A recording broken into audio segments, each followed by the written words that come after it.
The free elevation data are the altitude information for each point of the terrain. These data will feed the elevation graph.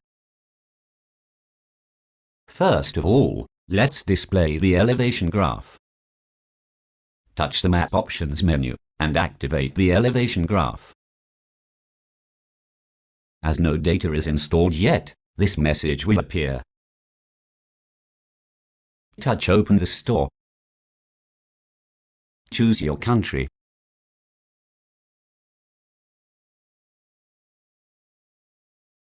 And scroll down until you find Free Elevation Data.